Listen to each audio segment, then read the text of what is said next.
When you had that third failure in a row, did you think, I need to pack this in? Never. Why not? I don't ever give up.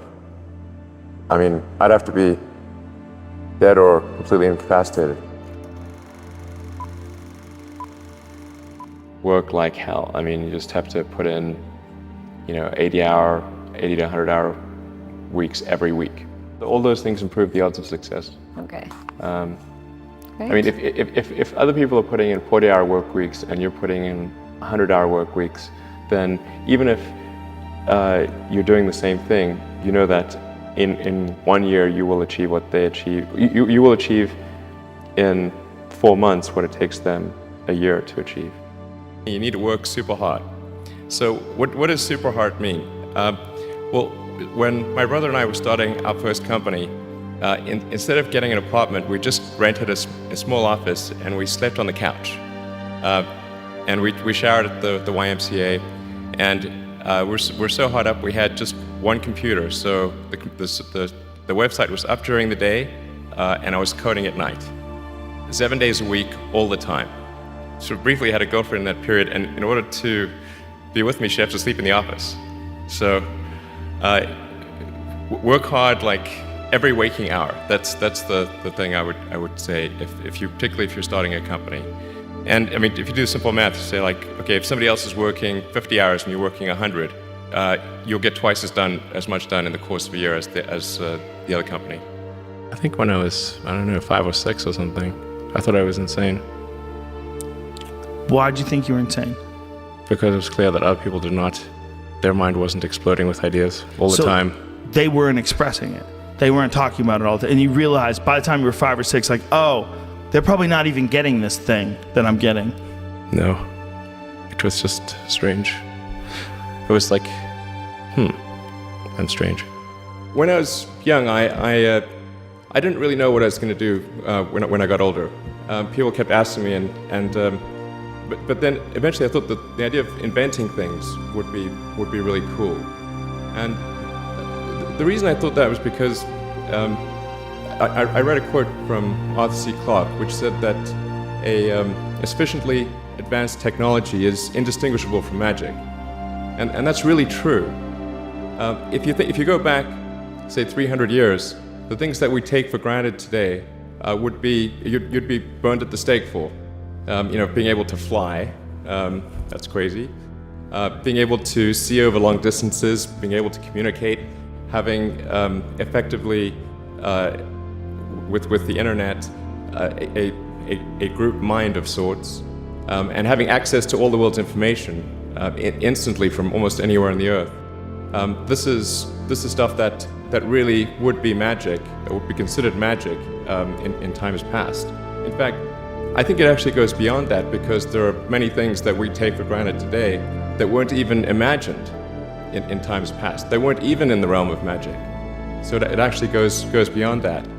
So I thought, well, if I can do some of those things, basically if I can advance technology, then that's like magic, and that would be really cool.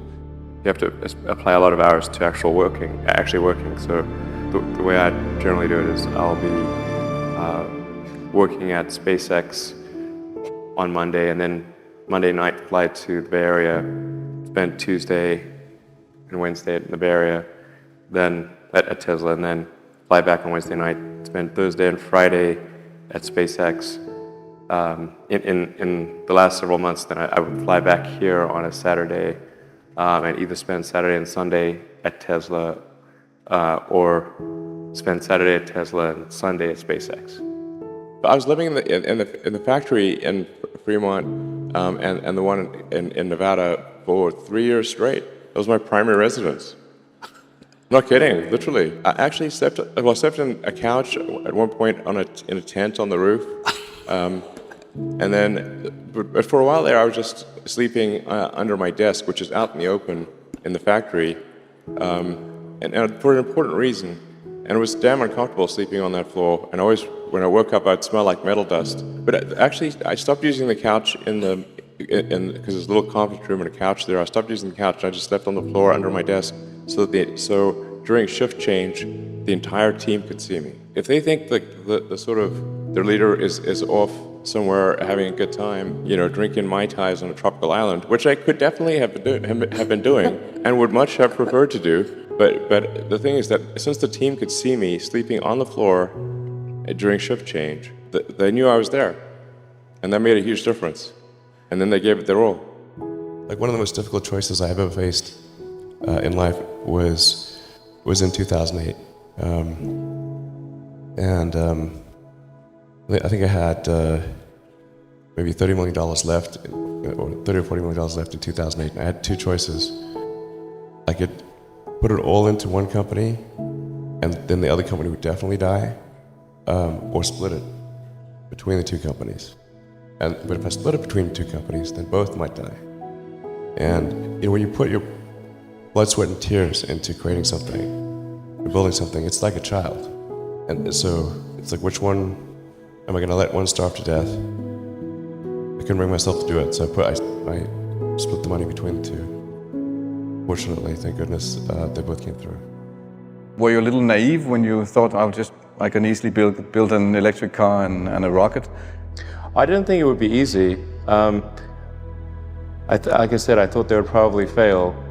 But creating a company is almost like having a child. So it's sort of like, how do you say your child should not have food?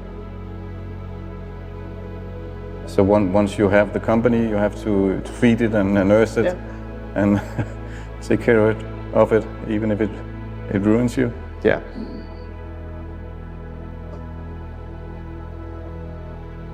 But suppose there were some tough times in 2008, end of 2008.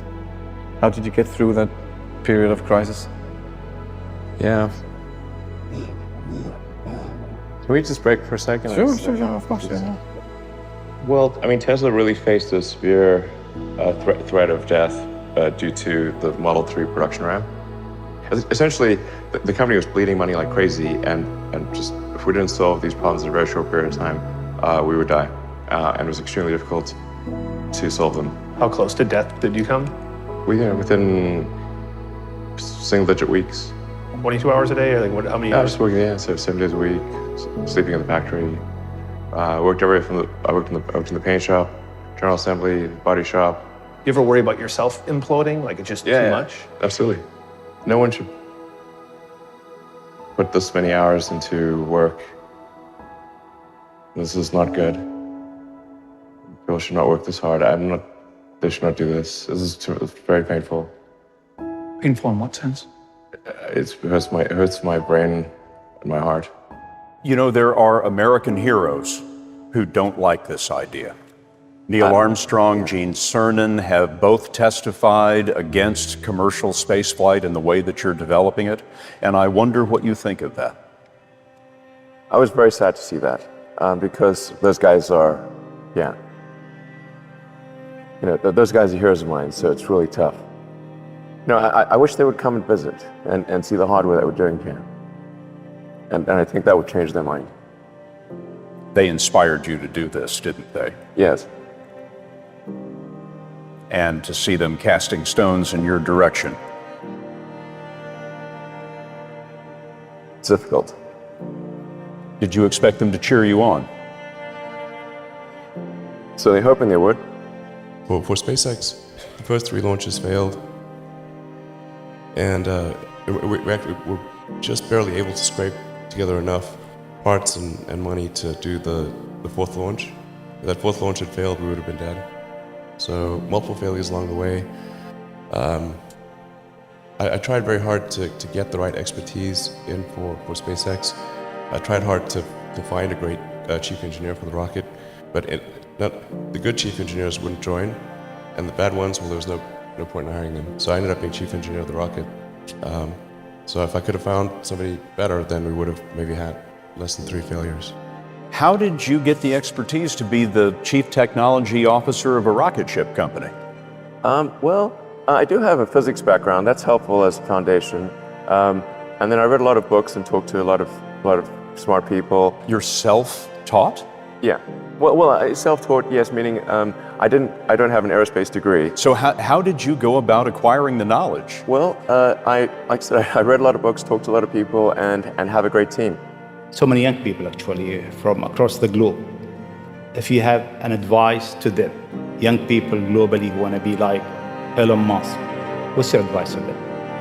Advice, I mean, if you want to make progress in things, I think that the best analytical framework for understanding the future is physics. I'd recommend studying the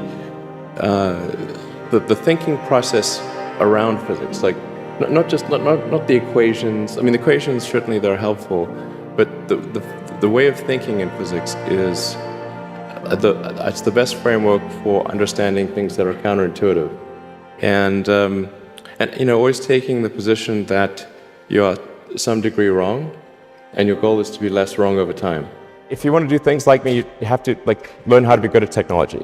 That's so study engineering, physics, that kind of thing. Understand how the world works, and try to be as accurate as possible about that.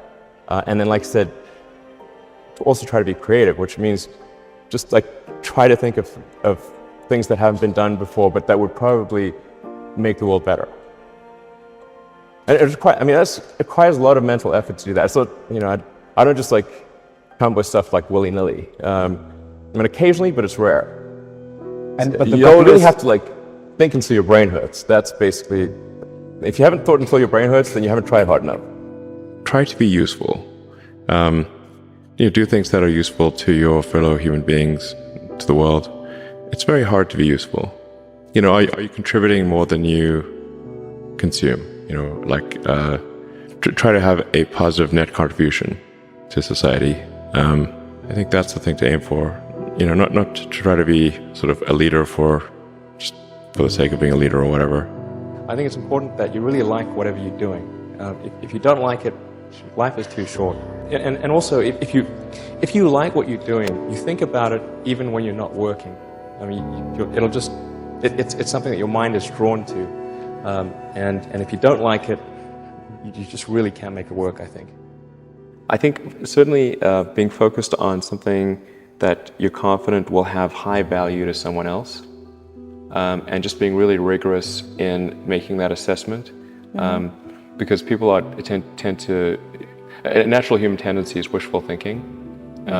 So a challenge for entrepreneurs is to say, well, what's the difference between really believing in your ideals and sticking to them versus pursuing some unrealistic dream that doesn't actually have merit? And that is a really difficult thing to tell. Can you tell the difference between those two things? Right. So you need to be sort of very rigorous in your self-analysis. Generally, starting a business, I'd say number one is have a high pain threshold. That's it. There's a friend of mine who's got a good saying, which is that starting a company is like eating glass and staring into the abyss. Okay, that's generally what happens, because when you first start a company, there's lots of optimism and things are great, and then so happiness at first is high. Then you encounter all sorts of issues, and happiness will steadily decline, and then you'll go through a whole world of hurt.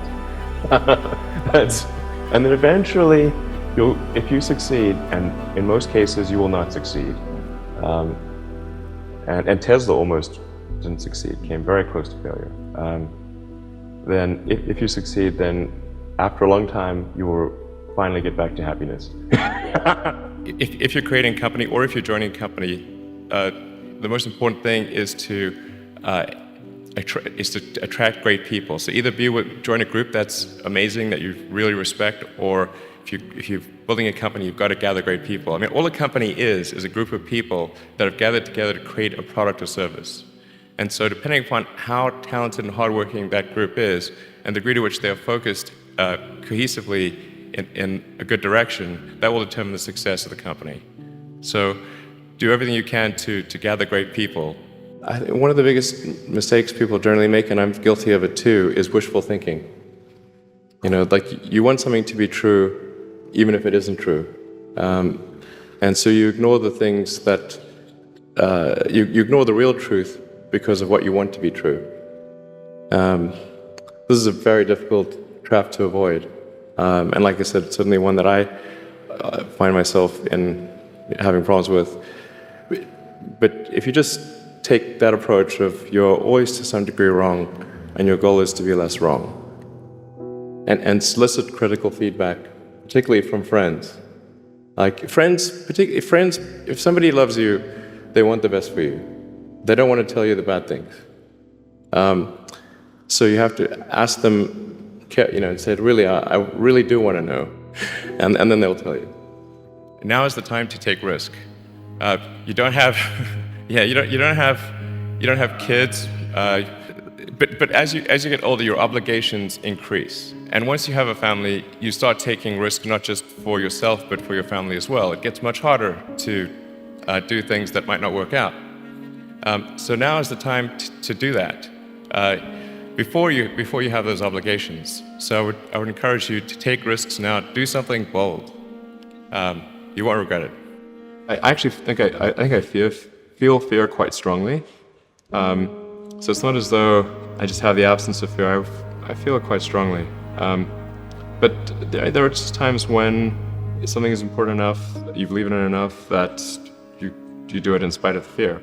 People shouldn't think, I feel fear about this and therefore I shouldn't do it. It's normal to feel fear. Like there'd have to be something mentally wrong if you didn't feel fear. So you just feel it and let the importance of it drive you to do it anyway. Yeah, actually, something that can be helpful is fatalism, to some degree. If you just accept the probabilities, then that diminishes fear. When starting SpaceX, I thought the odds of success were less than 10%, and I just accepted that actually probably I would just lose everything. But that maybe would make some progress if we could just move the ball forward. Even if we died, maybe some other company could pick up the baton and keep moving it forward, so that would still do some good. Yeah, same with Tesla. I thought the odds of a car company succeeding were extremely low.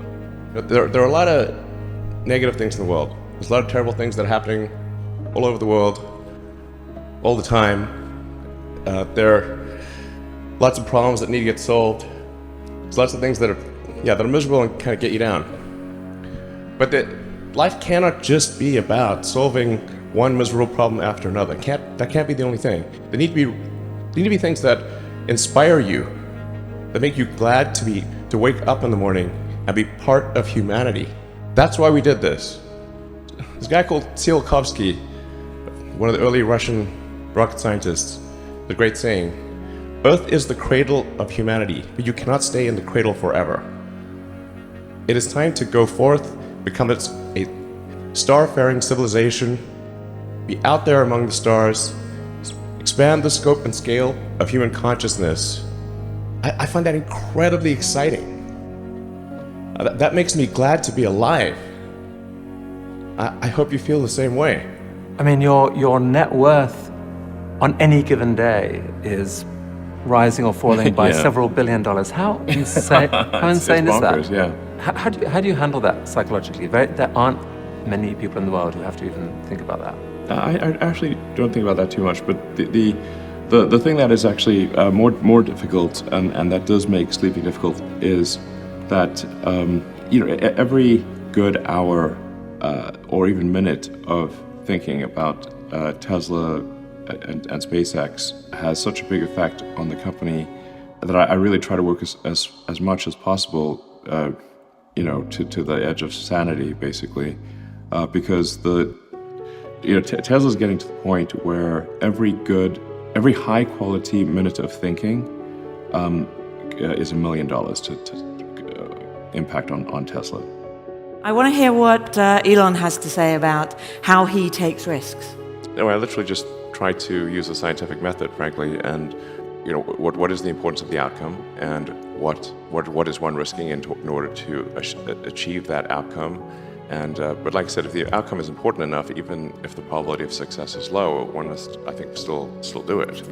In my view,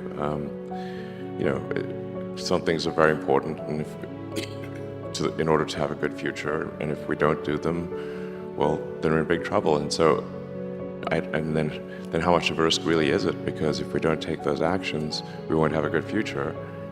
And I think the riskiest thing would be no action. What keeps you up at night? Well, it's quite hard to run companies, Yeah. especially car companies, I have to say. It's quite challenging. The car business is the hardest one of all the things you do? Yes. Because it's a consumer-oriented business as opposed to like SpaceX and... Not that SpaceX is no walk in the park, but a car company, it's very difficult to keep a car company alive.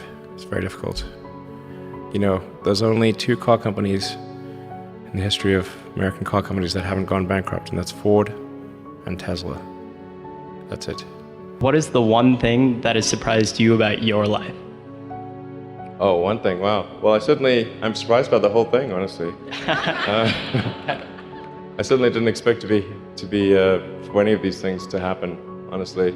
I knew I wanted to be involved in technology, in fact, the only reason I started a company back in '95, an internet company, was because I couldn't get it. There were only a few internet companies, and I couldn't get a job at any of them. I tried to get a job at Netscape, and sent my resume in and tried hanging out in the lobby, but I was too shy to talk to anyone.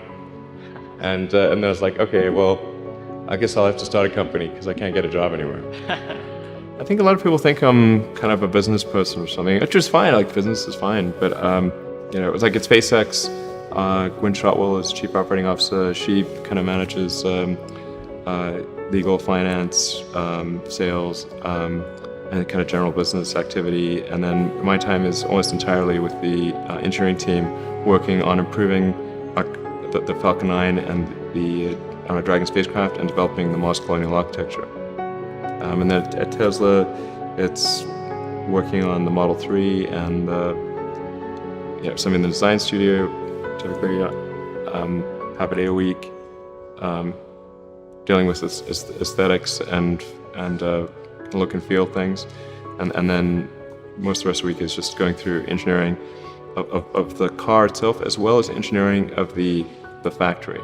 I think if you care about the reality of goodness instead of the perception of it, philanthropy is extremely difficult. SpaceX, Tesla, Neuralink, and Boring Company are philanthropy. If you say philanthropy is love of humanity, they are philanthropy. Tesla is accelerating sustainable energy. This is a love of philanthropy. Right. SpaceX is trying to ensure the long-term survival of humanity with multi-planet species. This is love of humanity. Neuralink is to help solve brain injuries and existential risk with AI. Love of humanity. Boring Company is trying to solve traffic, which is hell for most people. I'd encourage people to read a lot of books. Just read, basically try to ingest as much information as you can, and try to also just develop a good general knowledge. So you at least have like a rough lay of the land of the knowledge landscape. Try to learn a little bit about a lot of things, because you might not know what you're really interested in. How would you know what you're really interested in if you at least aren't like doing a peripheral exploration broadly of the knowledge landscape, and talk to people from different walks of life and different industries and professions and skills and occupations. Just try to learn as much as possible. I don't want to sound like things are too dark, because I think you kind of have to be optimistic about the future. There's no point in being pessimistic. It's just too negative. It doesn't help. It doesn't help, I mean, my theory is I'd rather be optimistic and wrong than pessimistic and right. What are the set of things that can be done to make the future better? I think that a future where we are a spacefaring civilization and out there among the stars, this is very exciting. This makes me look forward to the future. This makes me want that future. There need to be things that make you look forward to waking up in the morning. You wake up in the morning, you look forward to the day, look forward to the future. In a future where we are a spacefaring civilization and out there among the stars, I think that's very exciting. That is a thing we want. Whereas if you knew we would not be a spacefaring civilization but forever confined to Earth, this would not be a good future. That would be very sad, I think. I mean, we got to be excited about the future. We got to do things that make us want to live. It cannot always be about problems every day. I mean, do you want to wake up every morning and everything's just a problem? Well, what inspires you and what makes you excited about the future? There's got to be some things like that.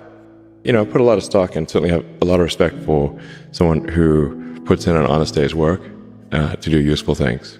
And just generally to have like not a zero-sum mindset, or have more of a grow the pie mindset. When I see people like perhaps, including some very smart people, kind of taking an attitude of like doing things that seem like morally questionable, it's often because they have at a base sort of axiomatic level a zero-sum mindset without realizing it. They don't realize they have a zero-sum mindset, or at least they don't realize it consciously. And so if you have a zero-sum mindset, then the only way to get ahead is by taking things from others. If the pie is fixed, then the only way to have more pie is to take someone else's pie. But this is false. Like, obviously the pie has grown dramatically over time, the economic pie. So you really want to make sure you're not operating without realizing it from a zero-sum mindset, where the only way to get ahead is to take things from others. Then that's going to result in you trying to take things from others, which is not good. It's much better to work on adding to the economic pie. I think that a lot of times people think like creating companies going to be fun. I would say it's not. It's really not that fun. I mean, there are periods of fun, and there are periods of where it's just awful. And particularly if you're the CEO of the company, you actually have a distillation of all the worst problems in the company. There's no point in spending your time on things that are going right. So you only spend your time on things that are going wrong. And there are things that are going wrong that other people can't take care of. So you have like the worst. You have a filter for the crappiest problem in the company, the most pernicious and painful problem. So I wouldn't say I think you have to feel quite compelled to do it, and have a fairly high pain threshold. I think if somebody is doing something that is useful to the rest of society, I think that's a good thing. Like, it doesn't have to change the world. Like, you know, if you're doing something that has high value to people, and frankly, even if it's like just a little game or some improvement in photo sharing or something, if it has a small amount of good for a large number of people, I think that's fine. Like, stuff doesn't need to be changed the world just to be good. But in terms of things that I think are most likely to affect the future of humanity, I think AI is probably the single biggest item in the near term that's likely to affect humanity. So it's very important that we have the advent of AI in a good way. That is something that if you could look into the crystal ball and see the future, you would like that outcome, because it is something that could go wrong, as we've talked about many times, and so we really need to make sure it goes right. What's your mission in life? Why you do whatever you do? When I was a kid, I was wondering kind of what's the meaning of life? Like, why are we here? What's it all about? And I came to the conclusion that what really matters is trying to understand the right questions to ask. And the more that we can increase the scope and scale of human consciousness, the better we are able to ask these questions. So I think that there's certain things that are necessary to ensure that the future is good. Some of those things are, in the long term, having long-term sustainable transport and sustainable energy generation, and to be a spacefaring civilization, and for humanity to be out there among the stars and be a multi-planetary species. Being a multi-planet species and being out there among the stars is important for the long-term survival of humanity. And that's one reason, kind of like life insurance for life collectively, life as we know it. But then the part that I find personally most motivating is that it creates a sense of adventure, and it makes people excited about the future. Well, I mean, my priority right now is to try to add some more management bench strength to Tesla in particular, so that I can take a vacation. In the last 12 years, I've only tried to take a week off twice. The first time I took a week off, the Orbital Sciences rocket exploded, and Richard Branson's rocket exploded in that same week.